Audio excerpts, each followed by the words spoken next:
بسم الله الرحمن الرحیم. زیم یاسین ظهور. نن به زه د اخلاقو باندې خبره کوم. د اخلاقو باره کې قرآن مجید کې یو آیت هم دی چې بسم الله الرحمن الرحیم انک لعلی خلق عظیم. ترجمه دا ده چې بېشکه نبی علیه الصلاۃ والسلام د اخلاقو په اعلی مرتبه باندې فایز دی. که موږ وګورو څومره خلک چې اسلام کې داخل شوي دي او څومره خلکو اسلام قبول کړی دا زموږ د نبی علیه الصلاۃ والسلام د اخلاقو نه متاثره شوي وو. خو که موږ نن سبا خپل ارد گرد وګورو، خپل محکمې وګورو، نو په دې کې د اخلاقو یو غټ ایشو روانه ده. نو د دې حوالې سره زما نن پروګرام دی.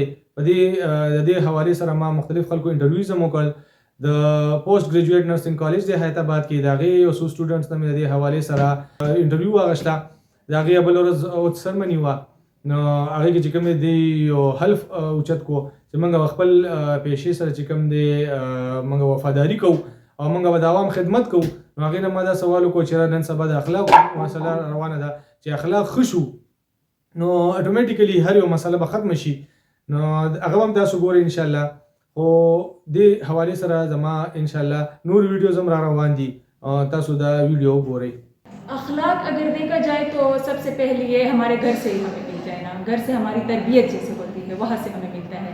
उसके अलावा मैं हमेशा ये कहती हूँ ना कि जो गलत काम होते हैं ना, गलत वो अगर हम देखें ना, अगर चार दीवारी में भी बंदा हो ना बंद, तो गलत कर सकते हैं, गलत गलत होते हैं. और अगर इंसान अपना नहीं करता और बिल्कुल अच्छे तरीके से अपने अखलाक के साथ चलता है तो बहुत लोगों में भी वो अच्छा ही रहते हैं, वो कुछ ऐसे नहीं करता. बिल्कुल دا یو ډېر سنګین مسله ده. اخلاق چې دی په هر یو ډپارټمنټ کې اخلاقي دغه چې وي پکار وي. خاص کر دلته زموږ په پیجسین کې ماشاءالله زموږ ټیچرس چې دي هغه موږ ته اخلاق په هغه کې که زموږ نه چېرته یو مسله په غلطه کار وشي هغې په باره کې موږ ګایډ کوي، موږ ته مخې ته ګایډنس راکوي. او بل یو مسکنسپشن د نرسنګ پروفیشن په باره کې دا دی چې دې ته بعضې خلک د دې امیج چې دی هغه ډېر زیات خراب کړی دی. او موږ خپله ایز ا نرسنګ سټوډنټ چې کله دې قسم خبرونه دغه کېږي موږ ډېر زیات ډسټارټ کېږو. ډپارټمنټ کې داسې بعضې خلک وي چې د هغو د وجې نه هغه ډپارټمنټ بدنامېږي. دا ډېر کم 1 یا 2% خلک وي د هغې د وجې نه موږ دا ټول پروفیشن نشو بدنامولی.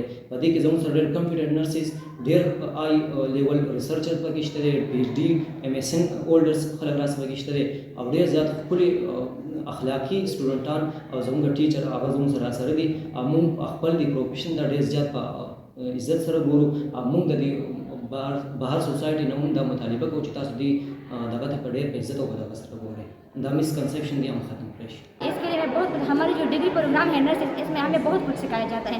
इसमें सिर्फ हमें ये नहीं सिखाया जाता कि हम पेशेंट को केयर कैसे देंगे, नर्सिंग केयर, बल्कि इसमें हमें ये भी सिखाया जाता है कि किस तरह उसको सुकून रहे, पेशेंट के अटेंडेंट को पेशेंट को हौसला दे और उनकी अच्छा केयर देने के साथ साथ उनको रिलैक्स करे, पर सुकून रखे ताकि वो मुतमईन हो जाए अपनी केयर से. Thank you.